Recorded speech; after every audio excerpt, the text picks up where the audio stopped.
Il est 7h52, c'est l'heure de la chronique de Guy Carlier et je crois, Laurie, que ce 5 juin est une date un peu particulière pour notre Guy national. Et oui, c'est vrai, Patrick, mais je crois que Guy n'a pas très envie aujourd'hui de parler de son anniversaire, sans doute par pudeur. Bonjour et bon anniversaire, Guy. Bonjour, quand même, Guy.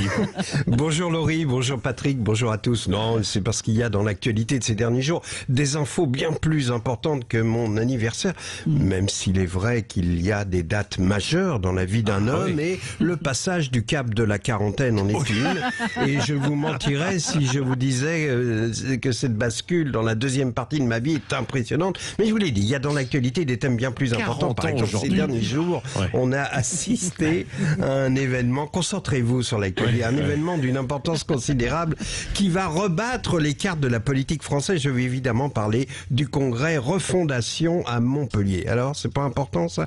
Et attendez que je vous annonce le casting, que des pointures, une espèce de best-of de la gauche française avec messieurs Assaf, Maillard-Rossignol, Delafosse et en tête d'affiche évidemment Kléber Mesquida, surnommé le Mendes France de Murviel-les-Béziers, sans compter la présence exceptionnelle de messieurs Benoît Hamon et José Bové, sortis de la naphtaline pour l'occasion. Il ne manquait que Harlem Désir et Cohn-Bendit, sinon tous étaient là pour ce congrès qui rappelait de grands souvenirs, car nul n'a oublié ce fameux congrès socialiste au Palais des Congrès de Montpellier avec le fameux discours de clôture de Michel Rocard.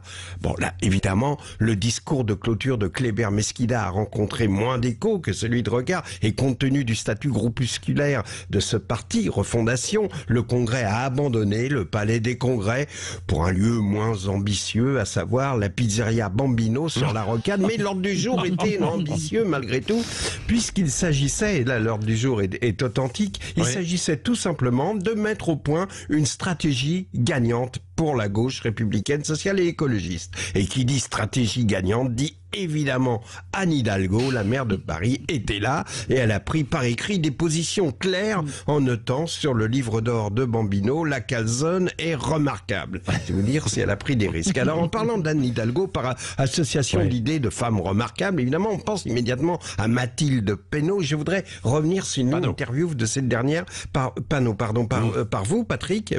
Une interview sérieuse, sans concession, austère, pointue sur le régime des retraites et en grand professionnel. À un moment, vous avez senti qu'il fallait une sorte de respiration dans cet exposé très technique sur les retraites. Alors, il faut savoir que vous avez initié Mathilde Panot aux joies de l'universalisme en lui faisant connaître le body love du Cap d'Agde. Et c'est là qu'on reconnaît les grands professionnels, car vous avez aéré cette interview, si je puis dire, en demandant à Mathilde Panot ce qu'elle avait pensé de cette première expérience au body love. Écoutez la réponse de Mathilde Panot. Vous êtes dans un environnement qui est humide, qui est étroit.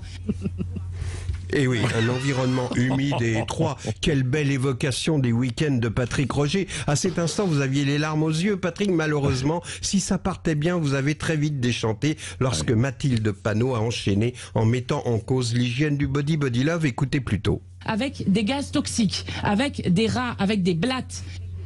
Ah oui, alors là, les gaz toxiques, franchement, c'est exagéré.